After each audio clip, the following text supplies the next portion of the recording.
Hola amigos, bien o no, saludos otra vez desde Medellín. Y primero, mil gracias por su apoyo de este canal. Estoy especial feliz que el video de ayer fue muy útil para ustedes. Entonces hoy tenemos otra casi similar. So, hello again from Medellín, and to begin with, I'm very grateful for your support of this channel, and I'm particularly pleased that the video of yesterday appears to be very useful for a lot of you. So in that spirit, we're going to do another speech type video today. Today's one, by sense of balance, we're going a bit more into the modern era, 1948. And the speech today is one that was given by Eleanor Roosevelt, who famously was the wife of President Roosevelt, who was the president during the Second World War in the US. So Eleanor Roosevelt, in her own right, probably would have made a very good president, to be truthful. But anyway, she gave a speech at the Sorbonne in Paris in 1948, pretty much as an inaugural speech, more or less, for the United Nations.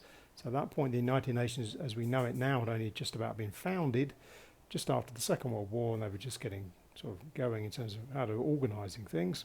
So she was invited to make a speech. This is part of that speech.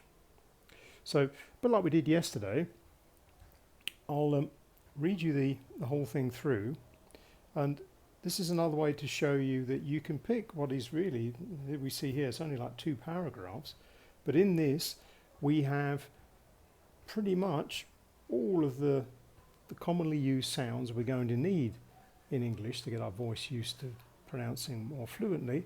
So it's a very helpful exercise. And again, remembering, because this was written as a speech, it's not a journal article or anything else, it's actually written as a speech, so it's designed to be said. So reading these kind of things out loud really will help us with our sound, our projection, getting some more emotion into what we're saying, and also generally with our confidence that, yeah, look, we can do this, our voice is okay, this is how we can communicate better. So I'll read it through. Take a note in this one of how I'm using the punctuation or the commas and the pauses to help give a better rhythm to my speech. So again, remember from yesterday, one of the problems some of us have when we're reading is perhaps we're reading a bit too fast, so the words tend to blend together, or we're a bit too conscious, so we're trying to read sort of very, very slowly, and it's very flat. So what we're trying to do is get a nicely modulated voice at a nice tempo that's easy to hear and easy to listen to. So I'll have a go. It is my belief, and I'm sure it is also yours, that the struggle for democracy and freedom is a crucial struggle. For their preservation is essential to the great objective of the United Nations to maintain international peace and security. Among free men, the end cannot justify the means. We know the patterns of totalitarianism, the single political party, the control of schools, press, radio, the arts, the sciences, and the church to support autocratic authority. These are the age-old patterns against which men have struggled for 3,000 years. These are the signs of reaction, retreat, and retrogression. There we go. So it doesn't take too long to read that through. Okay, we can say there's some interesting and perhaps rather challenging words in there, but again, that's quite a good thing to try. Pick something a little bit difficult. But I hope you can see with that just in that very short piece, you've got an opportunity to, within sort of 5-10 minutes, you can read this through several times.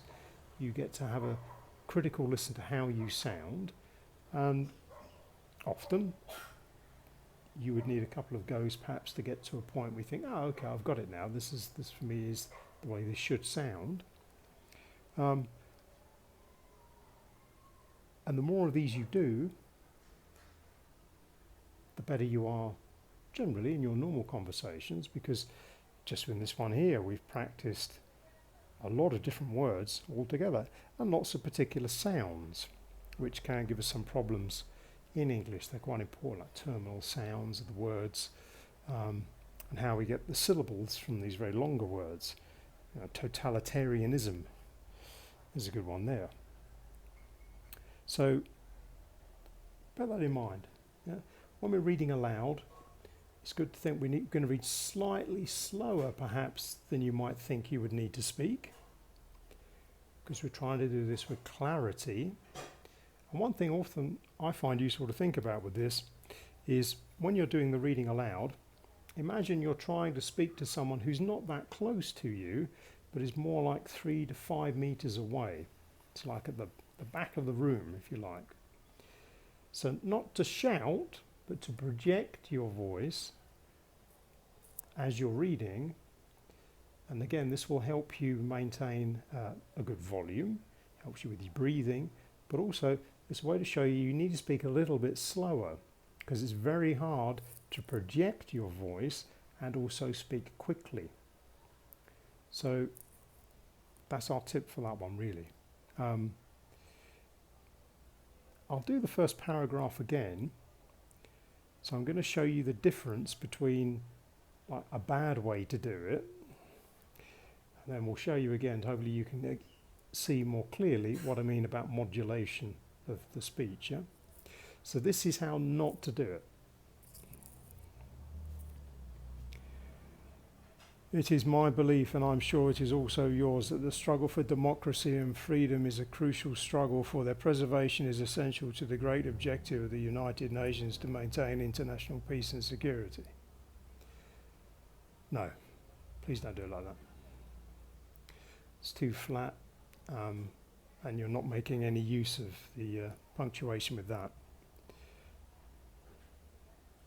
It's like you're taking in a deep breath and trying to rush for the end.